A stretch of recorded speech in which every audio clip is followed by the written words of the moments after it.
Hello friends, मेरी जो आज की वीडियो है वो बेस्ड है सिंपल इंटरेस्ट के ऊपर ही। उसकी एक वर्ड प्रॉब्लम में लेकर के कुछ अलग टाइप की है ये। तो इसमें हमारे पास क्या क्वेश्चन है, आज का क्वेश्चन हमारे पास इस टाइप का है। A sum of money equals 3 times the simple interest on it in 4 years at a certain rate of simple interest per annum. इसका मीनिंग क्या हुआ कि एक सम ऑफ मनी है हमारा, वो इक्वल है 3 times the simple interest on it in 4 years at a certain rate of simple interest per annum. Means हमें 4 years 4 years में हमें जितना भी सिंपल इंटरेस्ट मिलेगा उसके 3 टाइम्स हमारा क्या है, प्रिंसिपल है।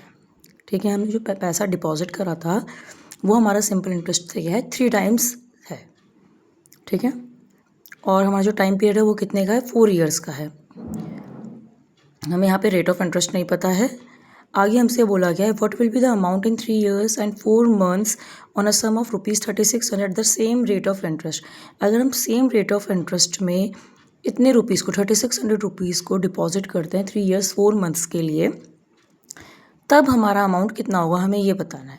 तो इसका मतलब हमें यहाँ पे पहले क्या फाइंड करना पड़ेगा, रेट ऑफ इंटरेस्ट हमें पहले फाइंड आउट करना पड़ेगा। So let's start with the work. ठीक है, तो सबसे पहले हम यहाँ पे क्या मान लेंगे कि let simple interest be ₹x। ठीक है, तो जो प्रिंसिपल होगा वो कितना हो जाएगा, ₹3x हो जाएगा। अब जो टाइम पीरियड है हमारे पास है 4 years का, तो हम फॉर्मूला लगाते हैं अपने सिंपल इंटरेस्ट का। फॉर्मूला होता है P/R/T/100। ठीक है, वैल्यू पुटअप करते हैं 3x इंटू R हमें नहीं पता है, 4/100, कुछ इस तरीके से। ठीक है ना। अब हम क्या करेंगे, हमें R निकालना है। यहाँ पे जो हमारा काम है R निकालने का। ठीक है, तो हम यहाँ पे क्या करेंगे, क्रॉस मल्टीप्लाई करेंगे। सिर्फ R को यहाँ पे छोड़ देंगे, बाकी हम सब चीज़ क्या करेंगे, क्रॉस मल्टीप्लाई करेंगे। इसे यहाँ पे शिफ्ट करेंगे और इसे यहाँ पे शिफ्ट कर देंगे। तो x into 100 upon 3x into 4 is equals to R। ठीक है, x से x कैंसिल, 2 के टेबल से कट करते हैं, 2 5 से 10, 4 के टेबल से कर लेते हैं डायरेक्ट, 4 2 8, 4 5 से 20 एंड 4 1 4। तो जो हमारा रेट ऑफ इंटरेस्ट आया वो आया 25/3%।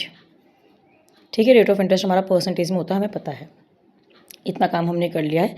अब हमसे जो आगे बोला गया था वो था what will be the amount in 3 years and 4 months on a sum of ₹3600 at the same rate of interest. इसका मतलब अब हमें क्या पता है, हमें प्रिंसिपल पता है कि हमारे पास रुपीज़ है 3600 का। जो टाइम पीरियड है हमारे पास 3 years 4 months है। तो पहले तो हम इस 4 months को कन्वर्ट कर देंगे ईयर्स में। ठीक है, तो मंथ्स को ईयर्स में कन्वर्ट करने के लिए हम क्या करते हैं, डिवाइडेड बाय 12। तो 3 प्लस 4/12। ठीक है, इसे कट करेंगे, 4 1 4, 4 3 12। इसका मतलब ये कितना आ गया, 3 + 1/3। इसको एलसीएम लेके अगर हम लोग इसको सॉल्व करते हैं तो हमें कितना देता है, 3 3 9 + 1 10/3 ईयर्स,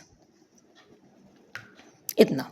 ठीक है, 10/3 ईयर्स हमने अपना कन्वर्ट करा है 4 मंथ्स को ईयर्स में कन्वर्ट करने के लिए करेंगे, उसे डिवाइड करेंगे 12 से। उसके बाद हम ईयर्स और मंथ्स का ऐड कर देंगे। ठीक है, अब हमें क्या पता था, अपना रेट ऑफ इंटरेस्ट हमें यहाँ पे गिवन है क्योंकि हमने ये निकाल दिया था 25/3%। तो अब हम लोग अपना फॉर्मूला लगाते हैं सिंपल इंटरेस्ट का, जो कि होता है P/R/T।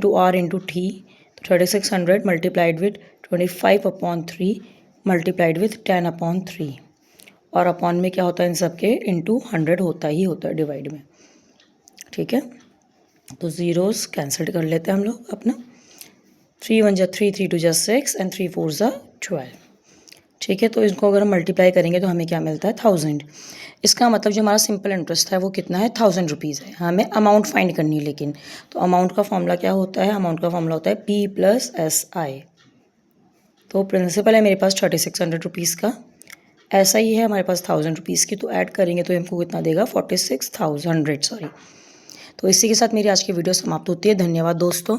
अगर आपको मेरी वीडियो पसंद आए तो इसे लाइक करिएगा, मेरे चैनल को सब्सक्राइब करिए। धन्यवाद। अपने दोस्तों को इसको शेयर करने का कोशिश करिए, जितना आप कर सकते हैं शेयर। धन्यवाद।